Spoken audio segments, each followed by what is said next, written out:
오늘은 신앙생활의 우선순위를 지키라 이란 제목으로 말씀을 상고합니다. 우리 사람들은 각자 자기 가치관이 있습니다. 나는 이렇게 살고 싶다. 이렇게 살아야 행복하다. 그래서 열심히 자기 가치관대로 살아갑니다. 그런데 살다 보면 점점 허물을 느끼고 또 인생의 끝이 다가오고 뭔가 행복하게 살 수가 없다는 것을 깨닫고 그때 하나님을 믿는 기회가 됩니다. 그래서 신앙생활을 시작하면서 나는 이제 나의 가치관이 변했어. 이제부터는 정말 행복한 삶을 살 거야 라고 기대를 했는데 언제부턴지 그 기대감이 서서히 사라지고 신앙생활을 함에도 불구하고 별로 행복이 없고 뭔가가 또 갈등이 생길 수가 있습니다. 과연 왜 그럴까요? 정말 신앙생활에는 그럴 만한 무엇이 없는 것입니까? 오늘 본문에 그 해답을 주고 있어요. 우리가 하나님을 경외하고 하나님의 진리를 믿고 하나님께서 주시는 복을 받음에도 불구하고 뭔가가 행복감이 오지 않는다면 거기에는 뭔가 문제가 있다 그 말이에요. 오늘 제목이 신앙생활의 우선순위를 지키라 라고 말씀했는데 우리는 신앙생활도 우리 생각으로 하려고 합니다. 그것은 잘못된 것이다 그 말입니다. 하나님을 어떻게 경외해야 되는지, 진리를 어떻게 순종해야 되는지, 하나님의 복을 어떤 것을 받아야 되는지 분명한 하나님이 주신 방법이 있습니다. 그대로 살아야 바로 하나님 안에서, 진리 안에서, 하나님이 주시는 신령한 복 안에서 행복을 느끼게 될 줄 믿습니다. 그 안에도 우선순위라는 것이 있다 그 말. 신앙생활에도 우선순위가 있다 그 말. 자, 오늘 본문에서 우리 세 가지 원리를 깨닫고 다시 영적으로 충만하고 신령한 은혜와 행복이 있기를 바랍니다. 첫째, 1절과 2절에 보면 하나님을 경외하는 데에도 우선순위가 있다. 그렇게 말씀하고 있어요. 자, 하나님을 믿는데 뭘 우선순위가 있을까? 한번 2절을 같이 읽어보겠습니다. 가난한 자와 부한 자가 함께 살거니와 그 모두를 지으신 이는 여호와시니라. 네. 여기 보면 이 세상에는 가난한 사람도 많이 살고 부한 사람도 많이 산다는 것입니다. 그런데 그 존재가 하나님이 지어주심 때문이다라고 이렇게 말씀했어요. 그럼 우리는 바로 의문이 좀 생깁니다. 아니, 가난한 사람, 누가 가난한 사람을 좋아하겠습니까? 왜 하나님이 가난한 사람도 지으셨고 부자도 지으셨다고 말씀할까? 조금 의문이 생겨요. 그런데 여기에 하나님의 뜻은 내가 모두를 창조했고 나의 창조의 원리대로 산다고 하면 가난해도 부해도 모두가 행복하다 하는 걸 전제로 하는 말씀이에요. 왜냐? 그 앞에 1절에서 더 깊이 말씀을 하셨기 때문입니다. 1절에 보니까 이렇게 말씀했어요. 많은 재물보다 명예를 택할 것이요 은이나 금보다 은총을 더욱 택할 것이니라 그랬습니다. 하나님을 경외하며 창조주 하나님 안에서 살아가는 그 차원에 세 가지가 있다는 거예요. 근데 여기 보니까 많은 재물 그리고 은과 금 이것이 하나님 안에서 첫 번째 우리가 가지고 살아가는 가치관이라는 거예요. 하나님께서 기왕이면 우리에게 복을 주셔서 좀 부유하게 살고 사람들이 갖고 싶은 거 우리도 좀 많이 가지고 살면 좋겠죠. 그런데 이것은 육을 위한 가치관입니다. 내가 부유해야 좀 더 마음껏 먹고 싶은 걸 먹고 또 쓰고 싶은 걸 쓰고 좀 자랑하고 싶은 걸 자랑하고 이렇게 우리의 육에 필요한 이 물질의 가치관을 가지는 삶이 있다는 거예요. 근데 오늘 본문에는 그것을 추구하라고 말씀한 겁니까? 아니에요. 많은 재물보다 명예를 택할 것이요 그랬어요. 그러니까 신앙생활을 하면서 하나님 안에서 우리가 가져야 될 가치관은 이 물질의 가치관, 육을 위한 가치관에 머물면 안 된다는 거예요. 그 다음 가치관을 생각해야 된다는 거예요. 그게 바로 명예라고 그랬는데 이 명예는 우리의 자아에서 느끼는 것입니다. 우리 자신이 살면서 좀 더 훌륭하게, 좀 더 사람들에게 알려져서 내 마음에 보람도 있고 좀 자랑스러움도 있고 뭔가 내가 가치가 있는 존재로구나 하는 그런 행복감을 느끼고 싶어 한다 그 말이에요. 이것을 많은 사람들이 추구하고 삽니다.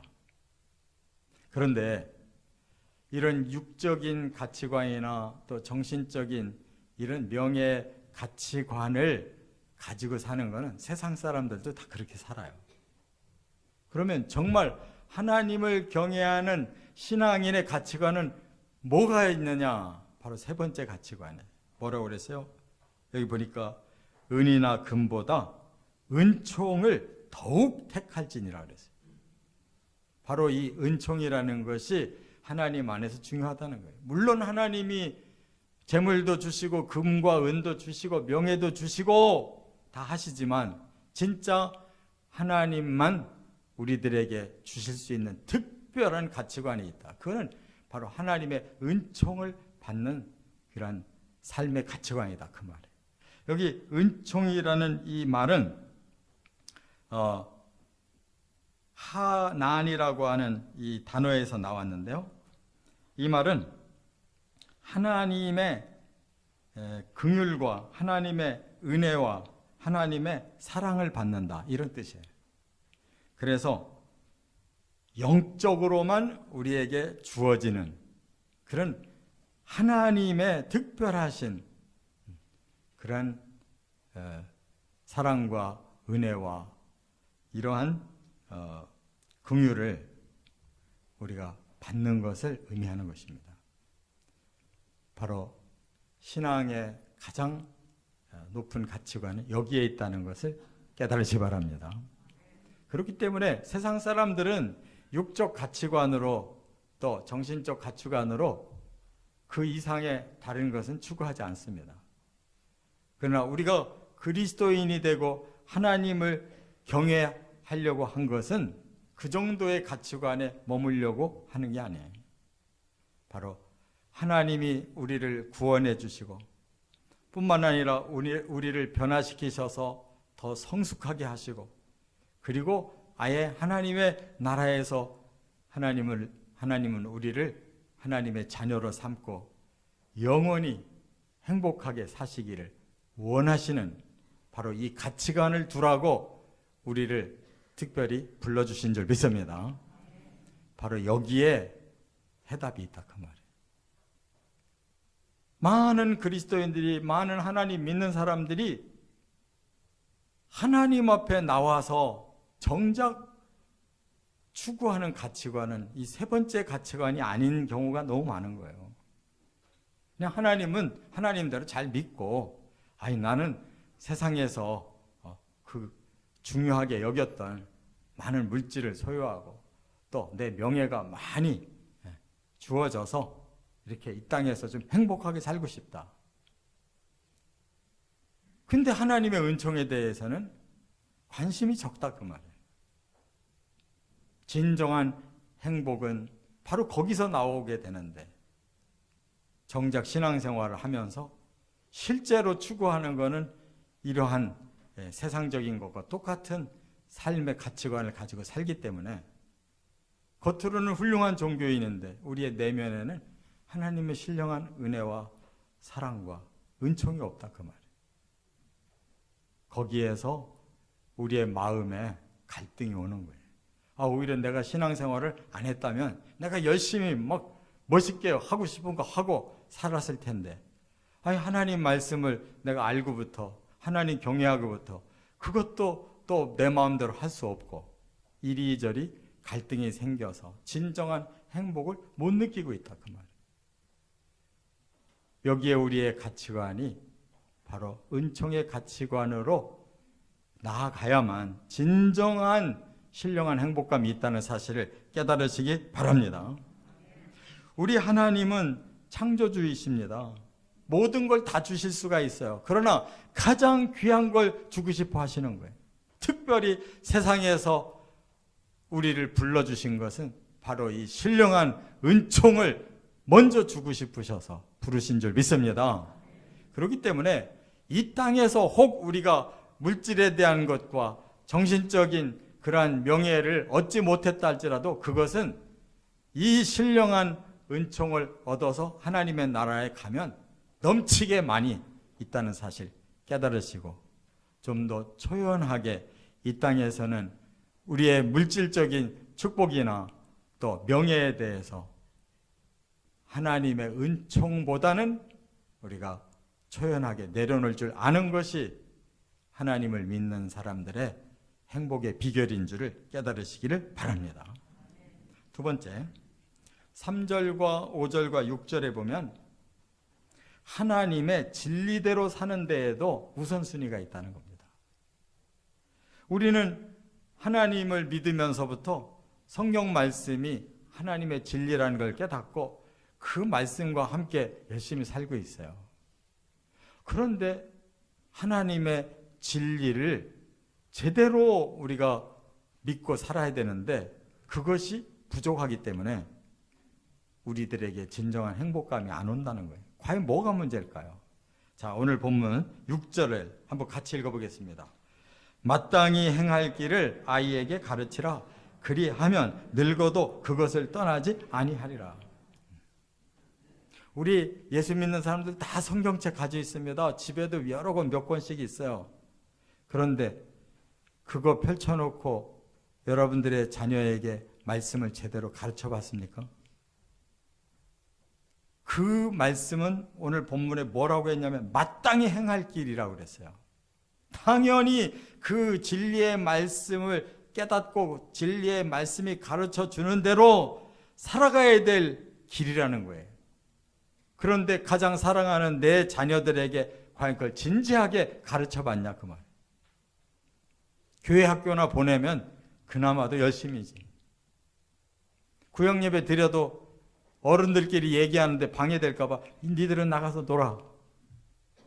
그렇게 가르치면서 진리대로 살았냐 그 말이에요.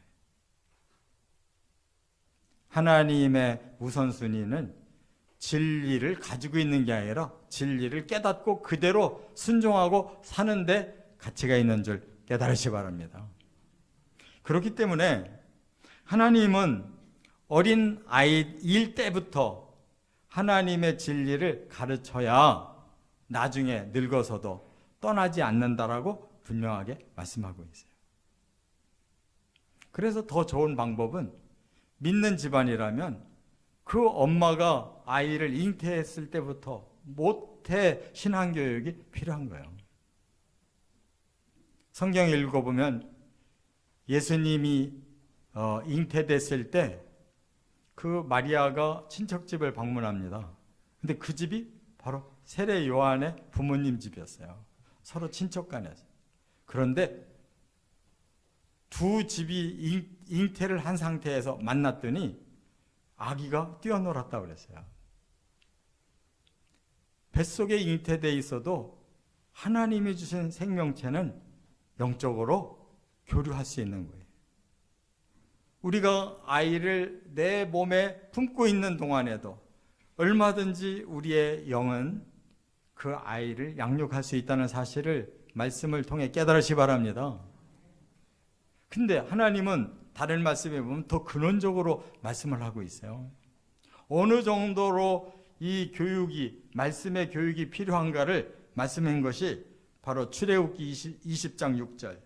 똑같은 내용이 신명기 5장 10절에도 7장 9절에도 나오는데 뭐라고 말씀하셨냐면 나를 사랑하고 내 계명을 지키는 자에게는 천대까지 은혜를 베푸니라 그랬어요.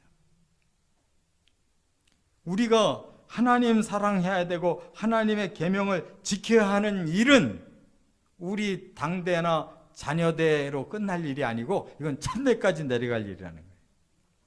그럴수록 하나님은 은혜를 베푸시겠다는 거예요. 내려갈수록 은혜를 베푸시겠대요.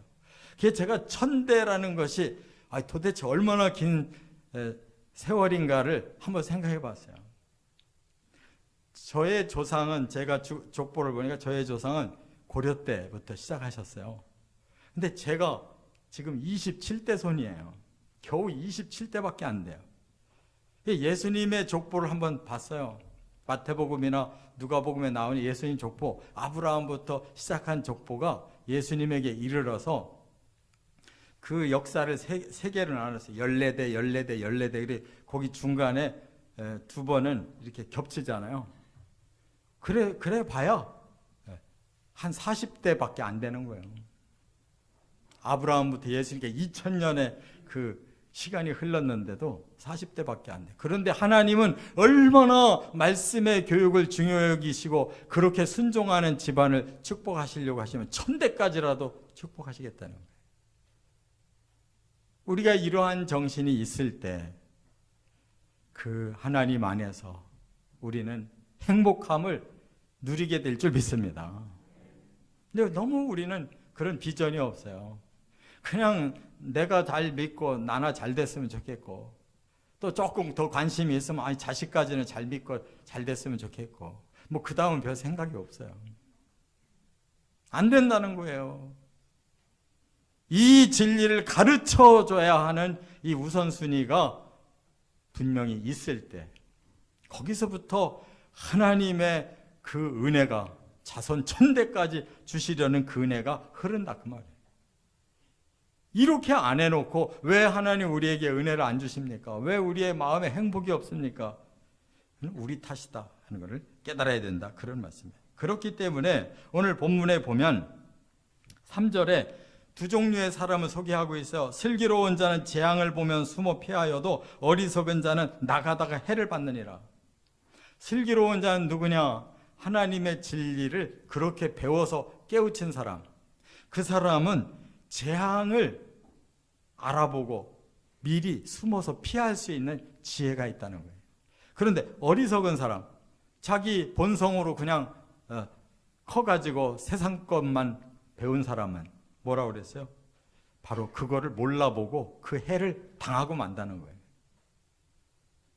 이처럼 하나님의 진리를 가지고 사는 사람의 해안과 그냥 자기 본성으로 사는 사람의 그 어두운 그 마음은 이처럼 재앙을 알아보고 피할 수 있는 사람이 있는가 하면 재앙을 모르고 계속 그 앞으로 가서 재앙을 당하고 많은 사람도 있다는 거예요.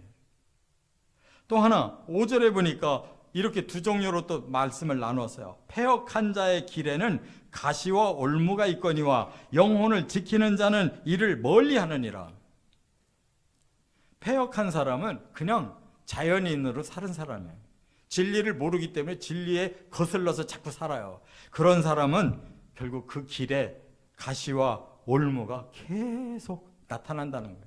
인생이 곤란 속에 살 수밖에 없다는 거예요. 그러나 영혼을 지키는 자, 바로 내 영혼을 하나님의 말씀으로 변화시키고 그 말씀을 순종함으로 내 영혼이 바르게 되어 있는 사람은 그런 것을 멀리하게 되더라. 그래서 그런 가시와 올무가 우리 앞에 닥치지 않는 삶을 살게 되더라 그 말이에요. 진리를 아는 것만으로 끝나면 소용없어요. 진리를 배워서 그 진리대로 살 수 있는 힘을 가지도록 우리가 그것이 우리 당대만이 아니라 자자손손 천대손까지도 내려가는 것이 그게 진정한 가치관이 되고 우리에게 행복을 준다는 거 꼭 깨달으시기 바랍니다. 끝으로 세 번째 4절에 보면 하나님이 주시는 복도 그걸 받는 데에 우선순위가 있다는 거예요. 하나님이 주시는 복에도 우선순위가 있어요. 자, 4절 한번 같이 읽고 말씀 나눕니다. 겸손과 여호와를 경외함의 보상은 재물과 영광과 생명이니라. 네. 여기 보면 겸손과 여호와를 경외함, 이 두 가지로 우리의 신앙을 핵심을 찔러줬어요. 우리 자아는 철저히 내려놔야 되고 하나님은 철저히 높여야 되는 게 신앙의 원칙이에요. 내가 살아서 높아지면 하나님 경외를 제대로 할 수가 없고, 진정으로 하나님을 경외하게 된다면 나는 저절로 낮아지고 비워져야 되는 것이다. 그렇게 하나님을 제대로 믿은 사람에게 하나님이 주신 보상이 3가지가 있대요. 첫째가 뭐예요? 아니, 성경 금방 읽었잖아요. 예. 재물도 하나님 주신 복이다. 두 번째 뭐가? 영광도 하나님이 주시는 복이에요. 세 번째가 생명도 하나님 주시는 복이라고 그랬어요. 자, 그런데 우리가 첫 번째 대지에서 이미 그거 살펴봤죠. 차원이 다르다는 거. 하나님은 물질에도 주인이시고 영광에도 주인이시고 생명에도 주인이신데, 여기에 우리는 바로 재물을 많이 받고 싶습니다, 영광을 많이 받고 싶습니다 하면서 진정으로 무엇보다도 저는 하나님의 생명을 받고 싶습니다 라고 마음속에 그 가치관이 강렬하냐 그 말이에요. 신앙생활을 하면서 오히려 재물의 복, 영광의 복을 더 받고 싶다면 그 사람은 하나님의 보상이 차원적으로 그렇게 귀한 것을 원하는 사람은 아니에요. 바로 세 번째, 생명의 복을 받고 싶습니다 하는 사람이 진짜 하나님의 그 마음을 알고 가장 귀한 차원을 얻고자 하는 사람인 줄 깨달으시 바랍니다. 왜냐? 여기 생명은 목숨이 아니에요. 목숨은 그냥 네페시라고 해서 이 땅에 사는 동안만 가지고 있는 생명력을 말해요. 그런데 여기서 말하는 생명은 영원한 생명을 말하는 거예요. 하이. 이건 영원한 생명력이 있다는 뜻이에요. 이 하이라는 단어는 하야라는 단어에서 왔어요. 우리는 그렇게 영원한 생명력이 없어서 죽을 수밖에 없었는데 하나님이 다시 살려놓으셨대요. 영원한 생명력을 살려놓으셔서 우리는 이제 하이라고 하는 생명의 존재가 됐다는 거예요. 여기에서 우리는 출발했어요. 영원한 생명을 향해 출발한 살아있는 존재, 영적 존재. 그게 하이라는 말이에요. 과연 그것을 믿으십니까? 과연 그 가치관을 가지셨습니까? 그런 사람만 천국이 열리는 거예요. 이 땅에서 아무리 재물을 얻었은들, 영광을 얻었은들, 이 생명을 우리가 갖지 못하고 있다면, 그 복을 못 받았다면 우리는 이 땅에서 세상 사람들과 똑같이 살다 끝나는 거예요. 가장 귀한 복이 우리들에게 정말 생명이라는 거 잊지 마시기 바랍니다. 우리가 몸은 늙고 낡아졌다 할지라도, 정신은 약해져서 가물가물하다 할지라도 하나님이 주신 그 생명만큼은 또렷하게 강렬하게 우리의 마음속에 그 복을 사모하고 있을 때 우리는 어느 날 하늘문이 열리게 될 것입니다. 그 영원한 생명을 소유해야만 그 사람은 진정으로 행복한 사람이에요. 하나님은 이스라엘을 선택하고 너는 진정으로 행복한 자다. 왜? 하나님께 구원받고 하나님께 쓰임받는 이 축복을 받았다. 저와 여러분도 이방인이었지만 바로 그 영원한 생명의 그 사명과 축복을 가지고 있는 줄 믿습니다. 그런데 어찌 즐겁지 않냐 말이에요. 그래서 바로 예수님께서 그렇게 우리들에게 교훈을 하셨어요. 이 말씀 하나만 제가 전하고 끝날게요. 마태복음 6장 24절에 한 사람이 두 주인을 섬기지 못한다 하시면서 하나님과 재물을 겸하여 섬기지 못하느니라 그랬어요. 이 말은 우선순위가 있다는 거예요. 하나님은 우리들에게 재물도 주시고 또 하나님의 그 신령한 은혜도 주실 수 있지만 우리가 무엇을 더 우선순위를 선택하고 사느냐에 따라 달라진단 말이에요. 그렇기 때문에 예수님께서 뭐라고 말씀했습니까? 목숨을 위하여 무엇을 먹을까 무엇을 마실까를 염려하지 마라, 이렇게 말씀했어요. 우리가 이 땅에서 필요로 하는 거 거기에 더 신경 쓰면 천국을 향한 생명력은 죽을 수밖에 없는 거예요. 어느 쪽으로 더 우리가 우선순위를 가지고 사느냐를 지금 예수님이 말씀하고 있는 거예요. 그러면서 뭐라고 그랬어요? 공중의 새를 봐라. 그거 언제 심고 거두고 하는 농사 지어봤냐? 그래도 하나님이 다 먹을 거 주셨지 않냐? 들에 핀 저 백합화를 봐라. 그를 위해서 누가 길쌈 해준 거 하나도 없어도 솔로몬의 영광이 그만도 못했다. 이렇게 아궁이에 던져지는 들풀까지도 하나님이 다 입히실 정도라면 하물며 너희는 어떻게 했냐? 너희는 오직 그 나라와 그 의를 먼저 구해라. 그리하면 이 모든 건 하나님이 알아서 다 주실 것이다. 이렇게 말씀했습니다. 영원한 나라를 향한 생명력을 향해 가기만 하면, 그의 나라와 그의 의를 구하기만 하면 이 땅의 문제를 우리가 염려할 필요가 없다는 거예요. 혹시 못 받았으면 하늘에서 완전한 것으로 받을 줄 믿으시기 바랍니다. 하늘의 부요와 하늘의 영광은 이 땅 것과 비교할 수가 없는 거예요. 근데 그러기 위해서는 반드시 이 생명을 얻어야 되는 거예요. 그 나라와 그 의를 구하고 통과해야 되는 거예요. 이게 바로 하나님이 주시는 진짜 복의 차원인 줄을 깨달으시 바랍니다. 오늘부터 방향을 바꿔야 돼요. 언제까지나 양다리 걸치고 밖에 나가면 이게 더 중요하고, 교회 와서야 겨우 한 번 깨닫고, 일주일에 한 번 깨닫고 나머지 6일을 거기에다가 몸을 담고 살면 과연 그 생명력이 살아있겠냐 말이에요. 우리는 관념으로 신앙생활하면 안 됩니다. 삶으로 신앙생활하는 거예요. 가치관을 분명히 가지시고 승리하시기를 주의 이름으로 축원합니다.